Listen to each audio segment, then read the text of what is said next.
Hi, welcome to Catching Up to Fi. Jackie Cummings-Koski here, and I have a very special episode for you today.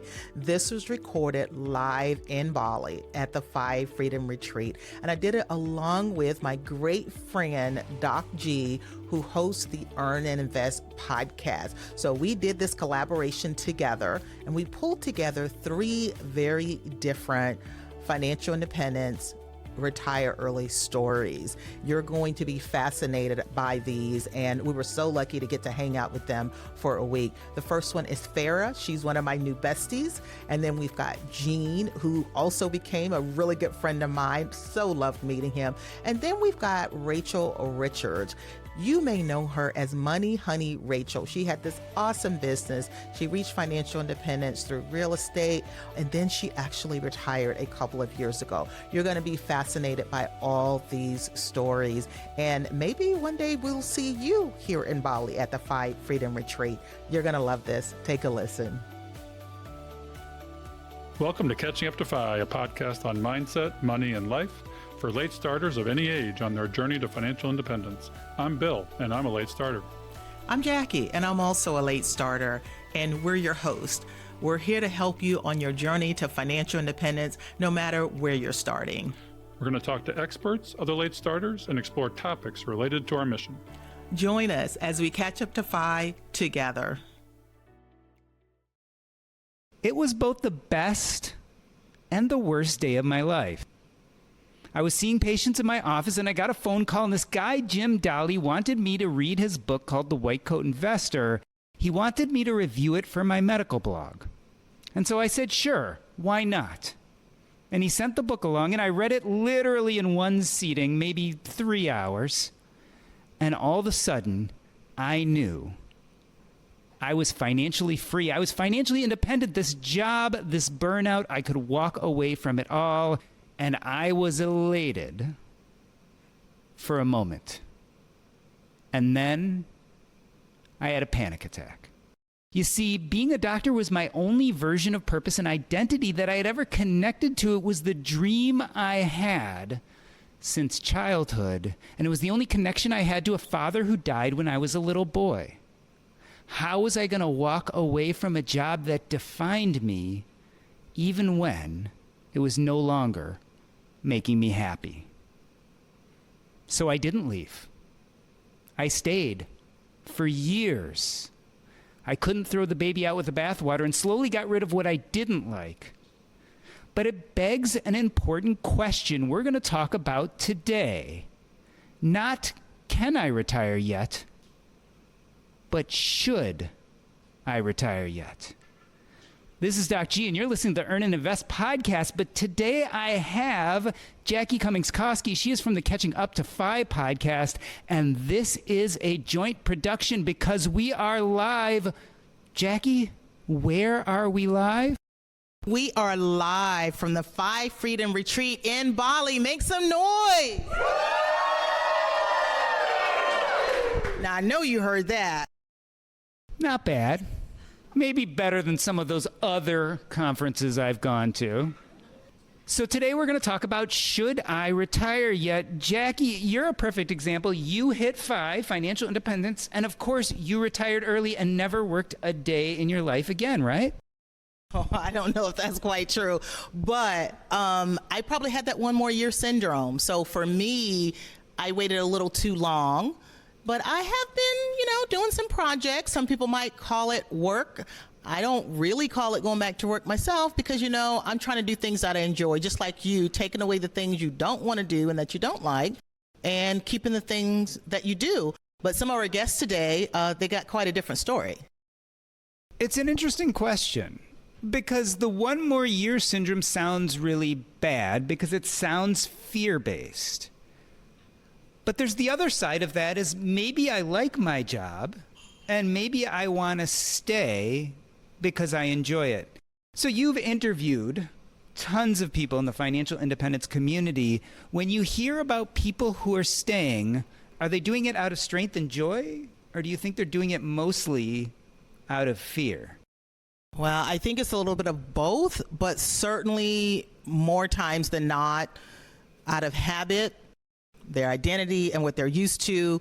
It's comfortable to stay at the job. And that's what kept me for 2 years longer. So I think the people that are staying because they just, love their job is very, very small. Most people, it's out of, fear, changing, what am I going to do now? And they're just not quite ready. And I know I felt that fear a lot. So today we're going to ask these important questions, not of you and I, but of the people here at the conference. We're going to learn everything about how and when they retired, and more importantly, did it stick? And should it stick? So I want everyone to put their hands together. We're going to bring up Fara, who's going to tell us her story. Fara, come on down to the stage.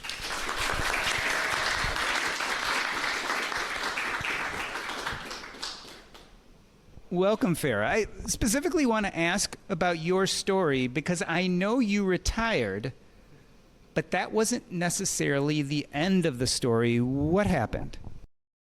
I accidentally fired. I had just learned about the FIRE community. I had a friend that gave me an infographic that talked about the 4% rule and the 25 times rule and said, do the calculation and tell me, what do your numbers tell you? And I said, my numbers tell me that I can quit my job and retire. And she said, what are you going to do? And I said, I'm going to quit my job and retire. And I did just that.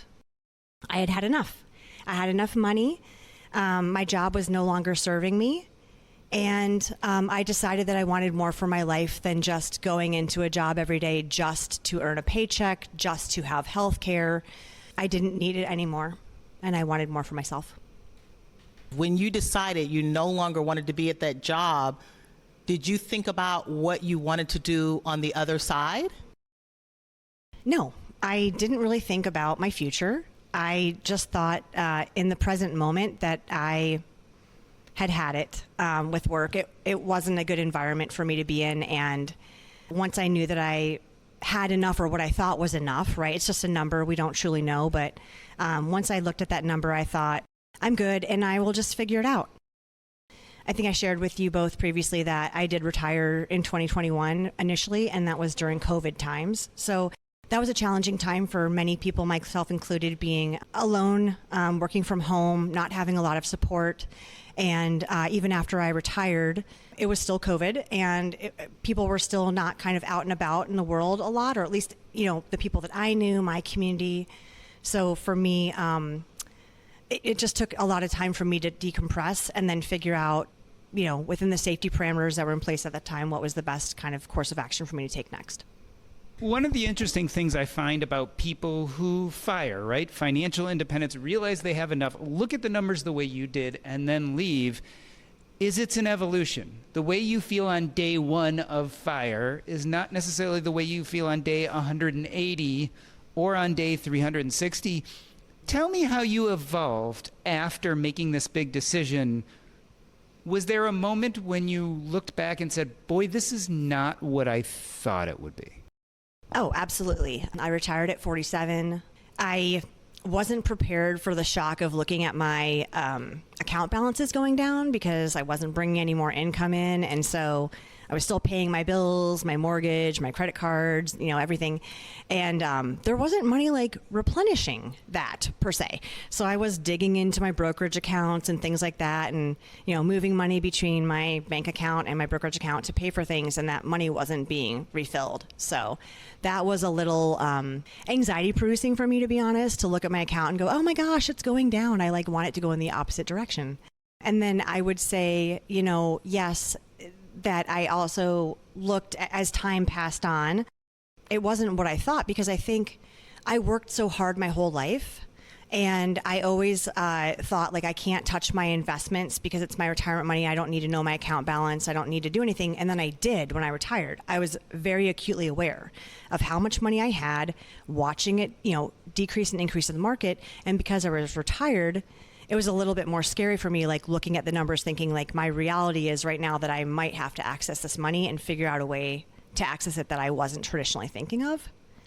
So did that scare you? Because some of the common things I hear And I felt this myself. The big questions like, you're 47, right? So at 47, how are you going to get money out of your retirement account? Then you have health. So what were the big things that kind of really got you to thinking about, oh man, did I leave too soon? Should I had more answers than I have now? Should I go back? So tell me about some of the things that were causing you the most fear and anxiety. Sure. Well, so I actually worked at Vanguard for 15 years, so I do know about investing. I know about my retirement. I'm very familiar with Vanguard and Vanguard's, mutual funds and ETFs and so on. And I know about, SEPP, the 72T, and I know how to get money out, somewhat. I just really didn't want to touch that money. I didn't want to touch that money before I really need to touch that money. And I don't want to touch the money until I was of normal retirement age, which wasn't going to be a reality for me if I kept the path that I was going down. Although I was anxious a little bit about my, looking at my bank account balance and having to constantly move money over to pay my bills, I knew that I would be okay in the long run, that I probably wouldn't have to return to work again, but you just never really know because there's something called the stock market and it does its own thing, right? So those are some things that I just, was really concerned about my balances, but also thinking I had to keep reassuring myself that I would be okay and at the same time. Yeah.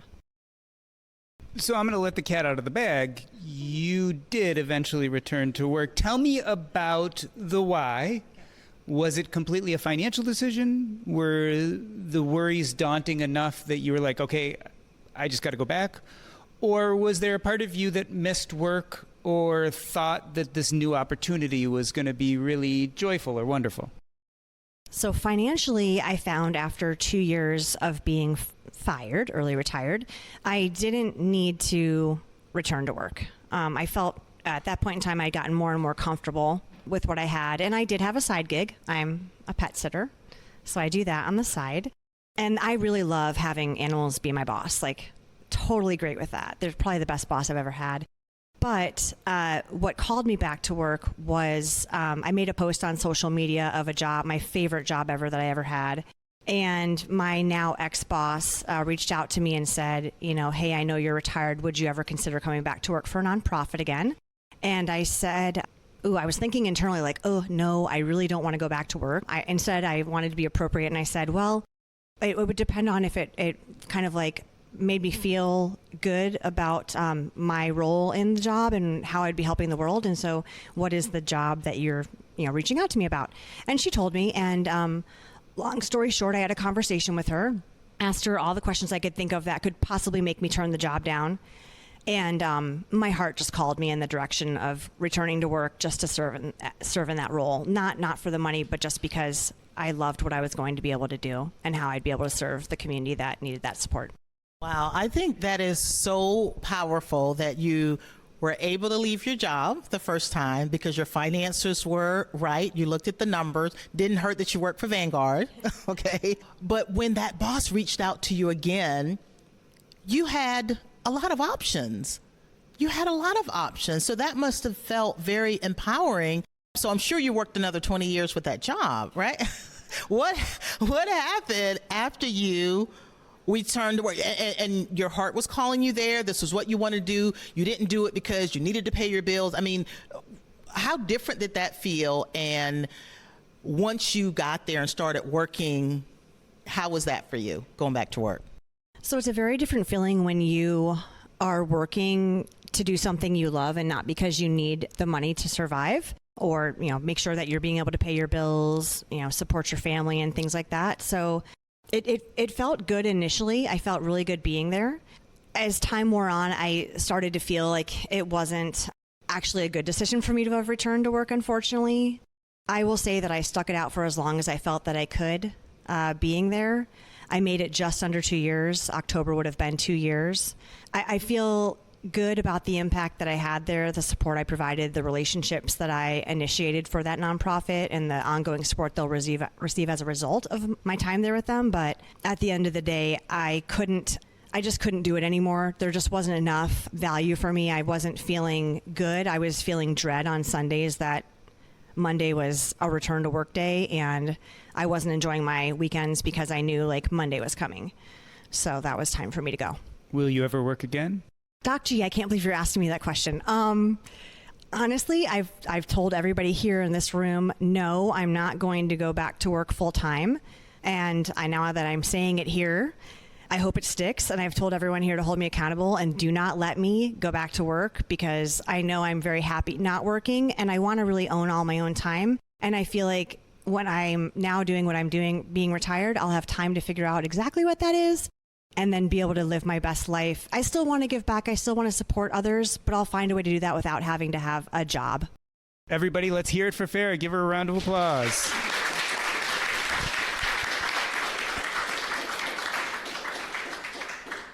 I love this story. And the reason, Jackie, why, is I'm reminded of what it feels sometimes to get out of a long-term relationship. You get out of that long-term relationship, and all of a sudden, a week later, you get a call late on Saturday night, and someone wants to come over. That's a booty call. And so you let them come over, and that once turns into twice and 3 times, and you start thinking, maybe I want to be in this relationship with the person again, and then they do the exact same thing that caused you to break up, and you're like, oh, no, I don't want this anymore. But you only know that after you take them back. Yeah, and I think the most amazing thing about Fara is there's this aura of calmness, peacefulness. I mean, you're in Bali, who wouldn't? But to know that you don't have to rush back to your home and be ready for work the next day, like, that's amazing. You can see it in your face. You can see it in, the way you move and what you're saying. It's just incredible. And perhaps that last little stint that she did was exactly what she needed to lock it in and say, now I know for sure. So we talked to Fara, and Fara has gone through this process. She left and she came back. But now I want to invite someone up to the table to talk about what it feels immediately in the moment. You see, Gene, who we're about to talk to next, just left his job. He's been traveling the world. Things have been going great. And oh, by the way, he just interviewed for another job. Gene, why don't you come up here and talk to us?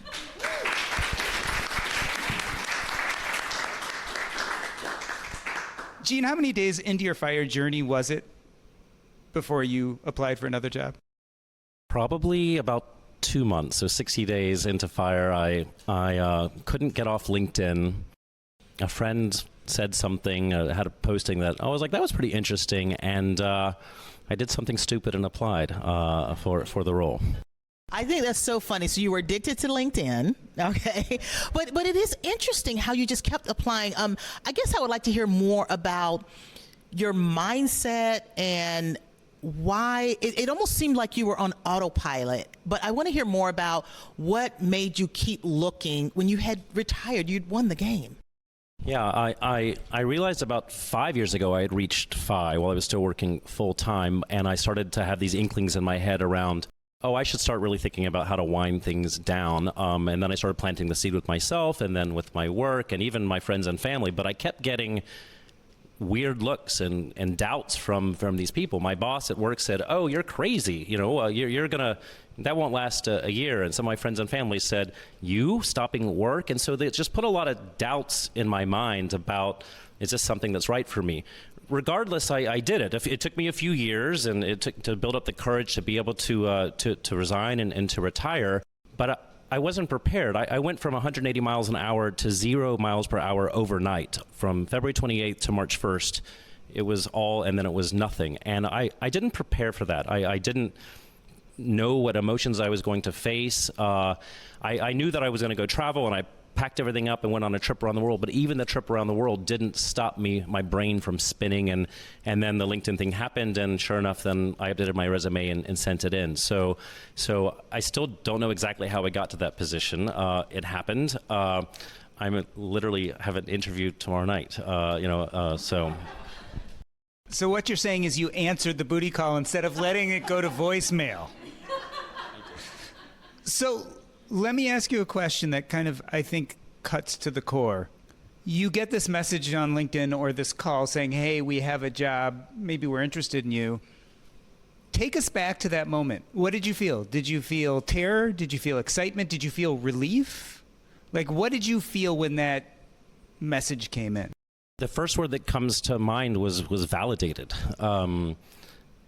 You know, I wasn't, and I'm still not sure what my purpose is going to be after having a 25-year intense business-focused career. And so I wasn't prepared what to fill that with. And the only thing I knew what to fill it with is the next business opportunity or the next business transaction or the next business thing. And when that person called, this just felt right. It felt normal. Oh, I know how to speak that language. I know how to have that conversation. I know how to get the job. I will probably get the job. So it felt good, to be honest, because I don't know how to fill my mind or space or with anything else. That's fascinating to me. So you'll probably get the job. I definitely don't doubt that. So how will you feel different? Like, you're getting the validation, right? If you get offered the job, you know, will you negotiate? Will you in the end say, you know what, I don't want, like, I'm curious about how it might help you grow when it comes to the job offer and how you handle that, and even after you get the job.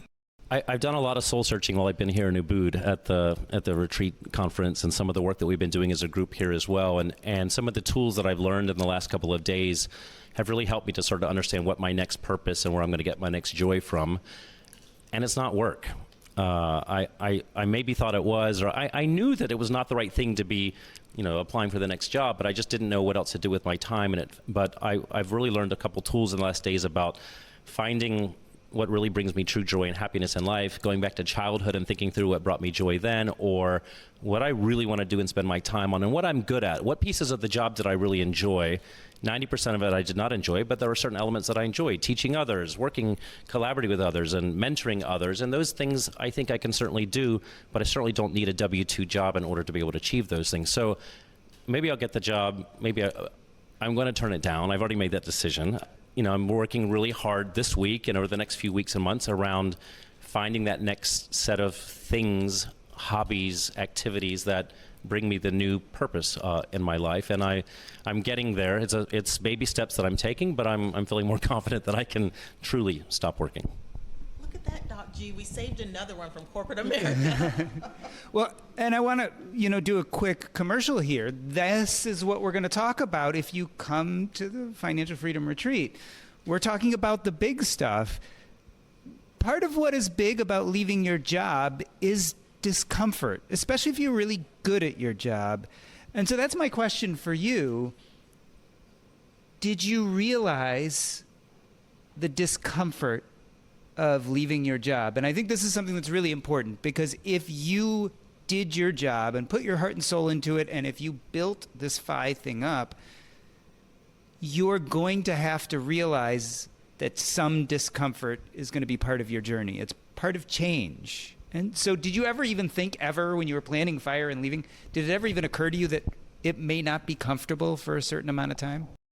No, I thought like everyone else did, oh, this is the dream. I can finally stop working and I can retire and go live on a tropical island, literally in my case. But I just wasn't prepared for, I was prepared for the mathematical part and the numbers part, but I don't think I was prepared enough for the emotional part, which is the heavier part for me, and to understand the emotions that were behind that and prepare what was March 1st going to be like. It was the first empty day of my career that I've had in 25 years, and I just didn't take the time to think through that. If I could go backwards and really prepare for that, I would be starting to think through around what those first 30, 60, 90 days were going to look like, so that I could start to begin to fill them or do thinking exercises to do that. So I'm getting there. We're 6 months in, and I'm slowly, some of you mentioned the 6 or 8 month journey that different people are on, and I'm certainly right in the middle of that, and I'm getting there. But it was traumatic is a bit of a strong word, but it was traumatic to really go from, I'm getting all my daily interactions, my social connections, my work colleagues, my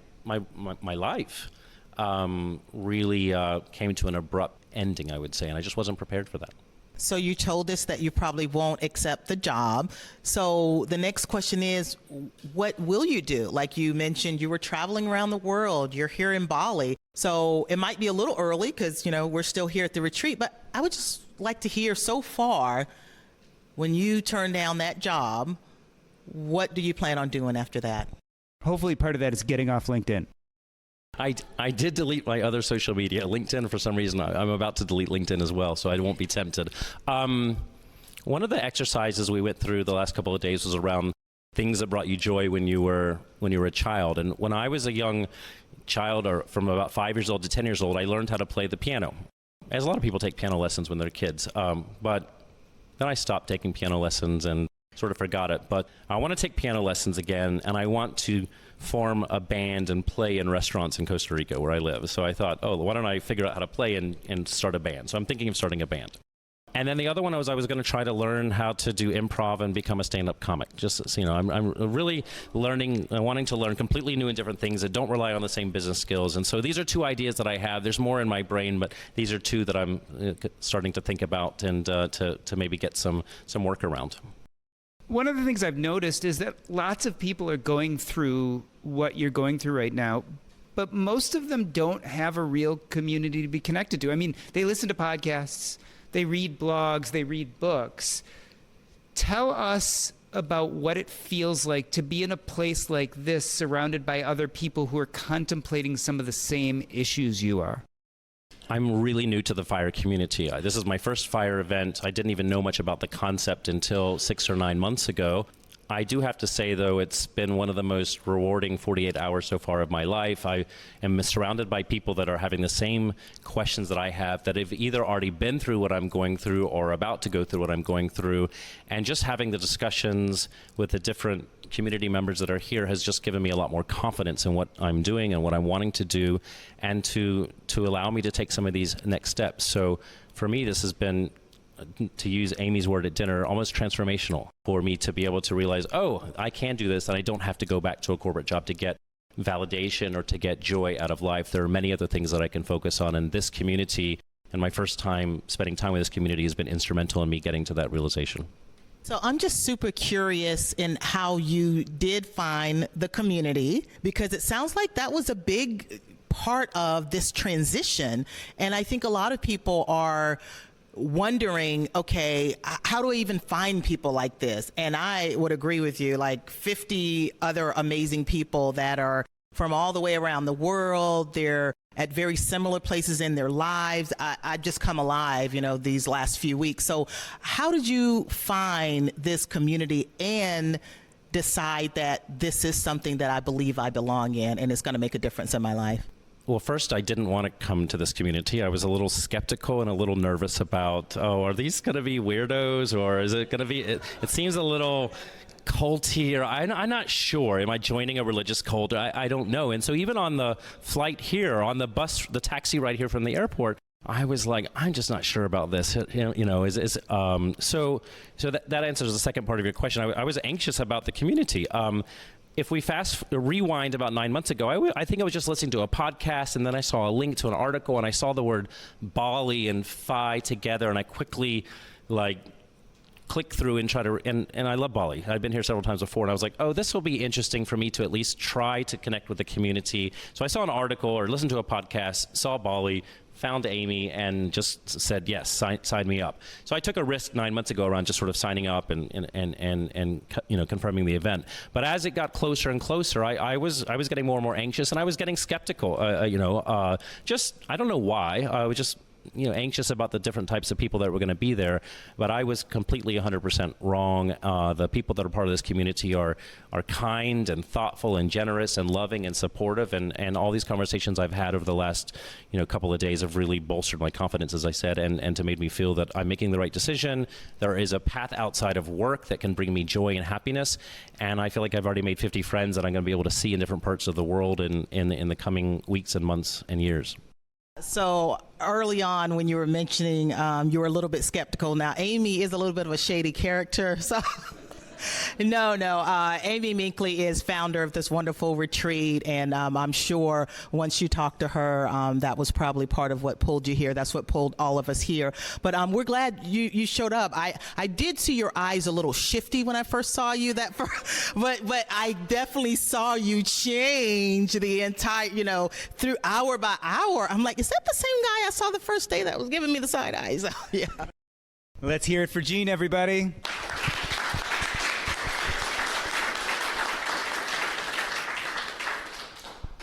I'm Doc G. This is the Earn and Invest podcast. I am joined by Jackie Cummings-Koski, Catching Up to Five podcast. This is a financial freedom retreat, Five Freedom Retreat episode live. We're going to take a short break, and when we come back, we're going to be joined by Rachel Richards, Money Honey Rachel, and we're going to talk about, should I retire? We'll be back in a moment. Rachel Richards, can you join us up on stage? So, Rachel, my favorite question, are you retired or are you not retired? I am retired. When was the last time you considered yourself working? I guess it was the end of 2023, and that's when I officially closed down my business, Money Honey Rachel. I know the brand, Money Honey Rachel, very, very well. The book. I remember seeing you a lot on Instagram. I've heard you speak. So you had a big, big brand, big into real estate. You were like the go-to person. So saying that you're retired from all of that seems kind of surprising to me. So can you just give us a little bit more about how Money Honey Rachel is retired? Yes, absolutely. I first became financially independent through real estate investing and rental properties. And I was making $10,000 a month in passive income through real estate back in 2019, I believe, and quit my corporate job. So at that point, I could have quit and retired, but I had written my first and second books, and I wanted to continue to work on that business. I really loved helping women feel more empowered and confident to manage their money and invest in real estate and just feel more confident about their financial future. So I grew that business. I added courses. I started my social media, mastermind. It grew over time. And for years and years, I ran that business, and I felt very passionate and fulfilled by it. And I thought that's what I would do for the rest of my life. I never thought that the passion would ever go away. So I thought that's what I would do literally until I died. But after several years, I did begin to get burnt out from it.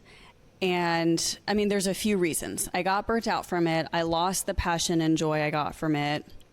And then the social media aspect of it sort of took over in a way that I didn't expect and that I was unintentional about. I started my business as an author, and I'm pretty introverted, which people find surprising. I see both of you smiling and laughing. And it turned into this like influencer thing. I hate that word. It's a cringe word to me. So much of my time was around creating social media content, and it was hard having such a big platform in many ways. And in so many ways, I'm grateful for it. I mean, there was so many great things about it, and it allowed me to explode and impact so many more people. So it was amazing. There were just things that impacted me in a negative way.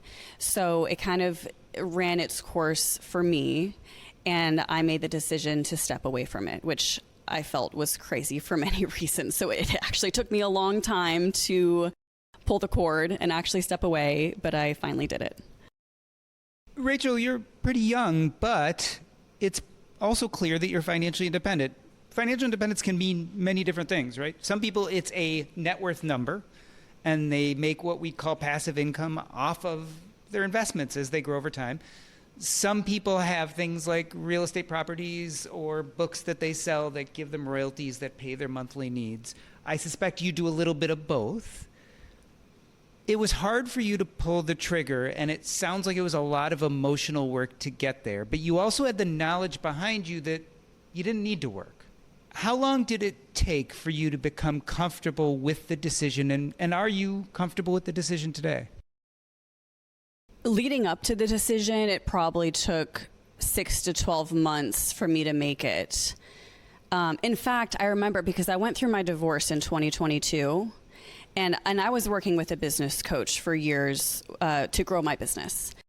And I remember in the middle of 2022, I'm going through my divorce, obviously a very hard time. And this was the first time my business coach said to me, "Are you sure you want to be running your business?"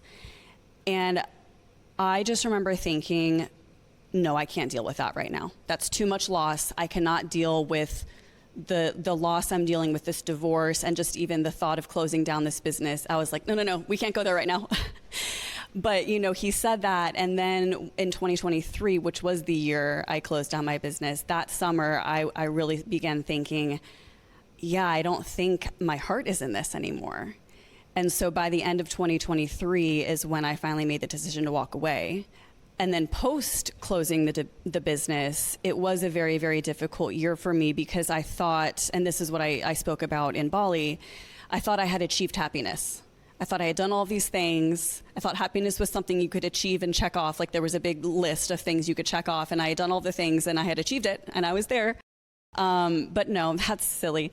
So that was a hard year for me because I lost a lot of the things that I got through my business. This external validation, this making this big impact. These were things that brought me happiness, but in reality, it was like this fake happiness. So when I lost those things, I felt very lost and confused and sad. And I really had to work on my self-worth and my self-esteem to bring those back in my life in a more real and authentic way. Yeah, I was hearing you say that the things you thought made you happy didn't really. And part of your talk, you said after the divorce, after you got rid of the business, you became the happiest you had ever been.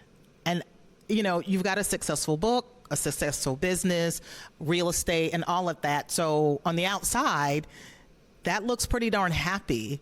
So I would just like to hear more about this post all these changes that you made, and you still say that was the happiest point in your life. Yes, and I was happy during those years building up the business. It was very fulfilling. I was impacting lives in a big way. It's just that I hadn't done any of the inner work yet. I was relying on external validation and achievement to be happy.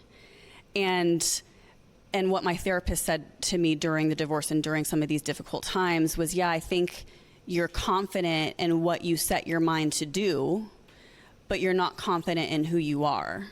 And that was very, very true.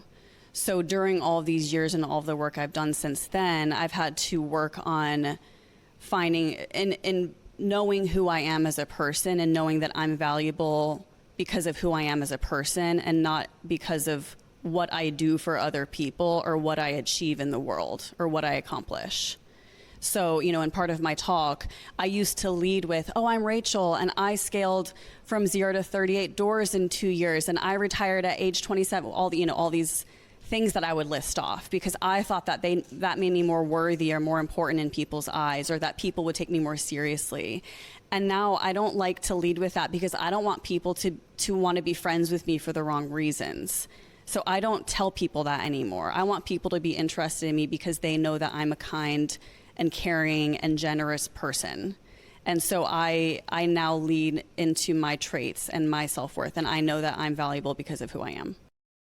In closing, Rachel, as you tell your story and your evolution away from the things you were doing to feeling more fulfilled and more whole, part of that evolution also seems in our conversations that there's the beginning of awakening, of a sense of maybe I could start doing some of those parts of things I would have considered work before, but do it in a different and healthy way.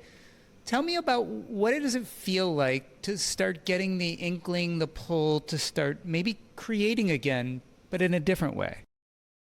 Yes. So anyone who knows me well knows that I'm a very creative, ambitious, driven person.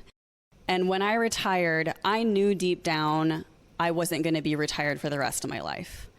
I knew eventually I was going to want to do something again, a project, a business, some type of endeavor. And maybe other people didn't know that, but I knew that about myself. For a second, though, I was scared. I was like, am I just never going to want to do something? And that's fine, though. I have given myself the grace to rest and work on myself. And the purpose I've given myself the last couple of years is to become the best version of myself possible. And I've worked on myself and I've had new skills, and it's been an amazing time. But this year it's finally started to come back, and it's been so fun. I've just realized, I think I'm open to something. I'm open to an opportunity. If something falls into my lap that I'm interested in, I'll do it. So it's been this sort of passive approach. But just lately, in this past month, I'm like, no, I'm really ready now. And nothing's going to fall into my lap. Who am I kidding? So if I want to do something, I need to create that opportunity for myself. If I want something that I am passionate about, I have to create that and build that and create that compelling thing that I cannot wait to do. And I'm pretty sure this will be the first time that I'm saying this publicly, but I think I'm going to write a 3rd book. I think. Oh my gosh. Thank you. I'm so excited about it. Like, the wheels are spinning. It's back now, like this itch and this drive, and I just feel like myself again. So yeah, super excited about this. Well, thank you so much, Rachel, for sharing your story. Let's hear it for Rachel, everybody.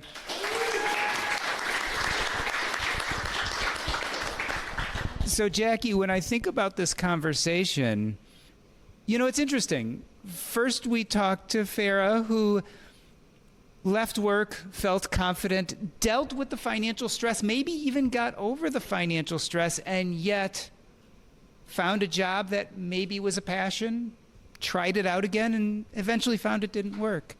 And then we talked to Jean, who was right in the midst of firing, and yet maybe having some remorse and feeling all the feelings.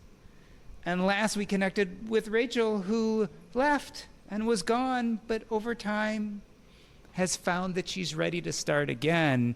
It really makes me realize that there is no right way, that doing new things is uncomfortable. But if you stick in it, and if you go with your heart and use your best judgment, you get to a better place in the end. Yeah, I think Rachel said it best when she was talking about giving herself grace, because at some point you have to stop caring about what everyone else thinks. You're retiring early, reaching financial independence, and doing something different, especially when you're really publicly doing it. It takes a lot of guts. So everyone in this room has a lot of guts to be doing something different. And it just warms my heart, these few days with, 50 people here. It's just life-changing. And it was so wonderful for all of our guests to share their story and for us to get a little more intimate with them. This is the FI Freedom Retreat. I'm Doc G from the Earn and Invest podcast. You've been listening to me and Jackie Cummings-Koski from the Catching Up to FI podcast. That's a wrap.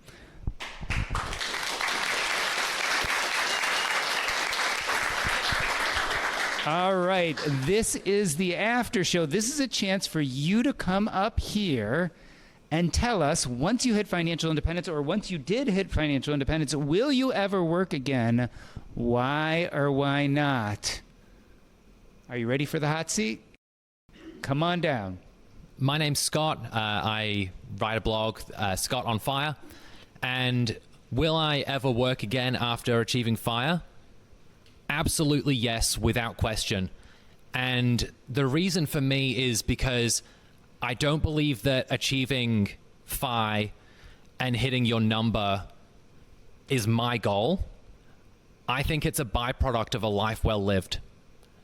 And I think that in order to achieve that goal, you have to do good work, regardless. And to me, it is the pursuit of the good work that rewards you with FI rather than FI being the reward in and of itself. And I think that once you achieve FI, or even if you achieve it in part, it allows you to go on a new journey.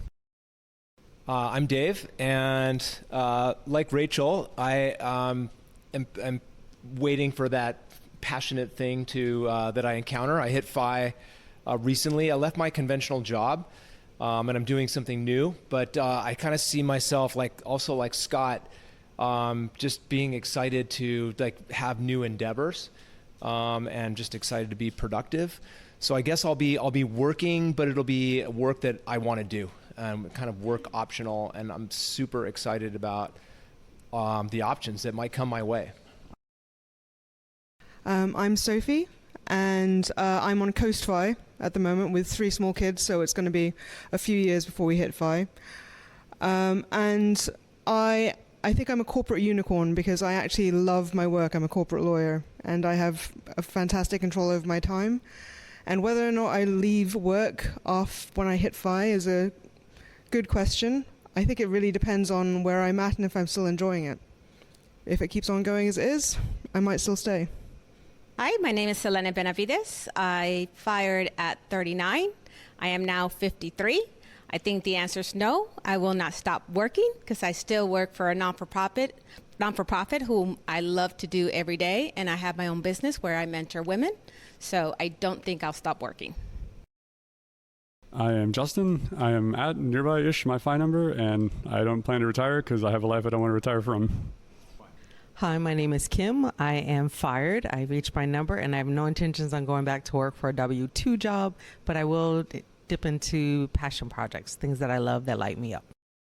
My name is Amy Minkley, and I don't think I'll ever fully quit doing Fi Freedom Retreat, at least one a year, because I absolutely love it. So I quit in 2021, but I found a passion, and it really brings me a lot of joy to bring people to Bali and show them the best of this island, and to see how the group gels after several days together and have the adventures afterwards. And I'm so honored to have you here, Doc G, and Jackie, and Rachel as speakers. I've just been blown away by the quality of the sessions that you led and the quality of discussions that all the participants have had. My heart is overflowing. So, Bill, as you know, we cannot do this show without our amazing staff and the people that help us put this on. And our editor is Fritz Brizard. We love them, and they keep us going. Yeah, Jackie, I mean, this show wouldn't have the quality it has without our folks, our peeps. And we'd also like to give you a few calls to action for the show. We love our community, and we hope you love us back. If you would like to support the show and our mission to help late starters, you can do that at Buy Me a Coffee, which is a platform that allows you to make a donation. The link is in the show notes and on the website. Check out the show notes for resources mentioned in today's show. Also, head on over to our website at catchinguptofi.com and check out our vetted resources, partners, and affiliates for discounts and their services, because we love sharing great deals. Please share the show with others and head on over to our Facebook community to help us grow. If you prefer video, head on over to YouTube and watch the show there. We hope you've enjoyed this episode of Catching Up to Fi. We would appreciate it if you could also leave us a 5-star review to help our message reach others. And while we are financial educators that love to teach, remember that our content is for general education and information purposes only. We are not providing financial, legal, or tax advice. Always do your own research or consult a professional before making important decisions. So, Jackie, we'll see our audience next time on Catching Up to Fi. Cheers.